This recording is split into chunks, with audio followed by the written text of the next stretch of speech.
हे अर्जुन, मनुष्य को मैं के घमंड की मदिरा पिलाकर मदहोश करने वाला पाखंडी केवल मन है। उसके हाथों में मोह माया का जाल है, जिसे वो मनुष्य की कामनाओं पर डालता रहता है और उसे अपने वश में करता रहता है। यह मन शरीर से भी मोह करता है, अपनी खुशियों से भी मोह करता है और अपने दुखों से भी।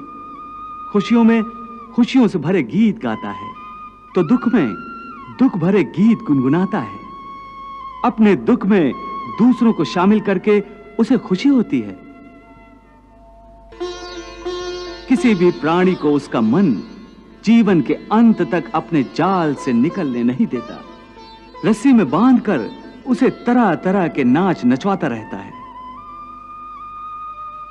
वो जीव को इतनी फुर्सत भी नहीं देता कि वो अपने अंतर में झांक कर अपनी आत्मा को पहचाने और आत्मा के अंदर जिस परमात्मा का प्रकाश है उस परमात्मा का साक्षात्कार करे।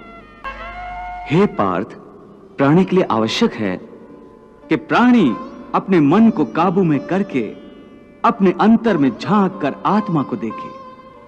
तब उस आत्मा के अंदर उसे परमात्मा का प्रकाश स्पष्ट दिखाई देगा। उसी को परमात्मा का साक्षात्कार कहते हैं। तुम तो कहते हो कि अपने अंतर में झांक कर आत्मा को और उस आत्मा में प्रकाशित परमात्मा को पहचानो, अर्थात आत्मा से अलग कोई और है जो आत्मा को पहचानेगा। ये किसको कह रहे हो कि आत्मा को पहचानो? कौन पहचानेगा अंतर की आत्मा को? तुम्हारा मन। मन? हां, तुम्हारा मन।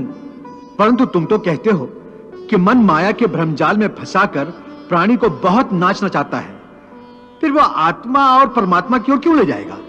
तुमने ठीक प्रश्न किया अर्जुन। उसका उत्तर यह है कि जब तक तुम अपने आप को मन और विषयों के अधीन रहने दोगे तब तक वो तुम्हें नाच नचाता रहेगा। हे पार्थ, मनुष्य का शरीर एक रथ की भांति है। उस रथ के जो घोड़े हैं उन्हें मनुष्य की इंद्रियां समझो, जैसे आंख, नाक,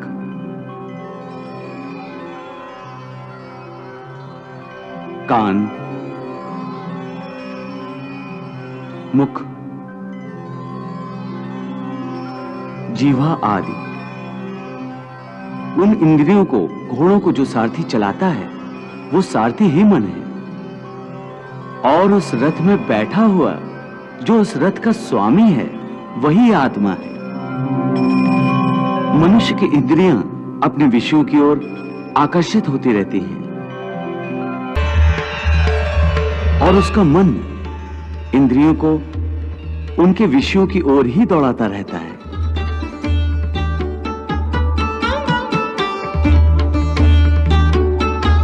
यह तभी तक हो सकता है जब तक जीवात्मा अपने मन को अपने काबू में ना लाए।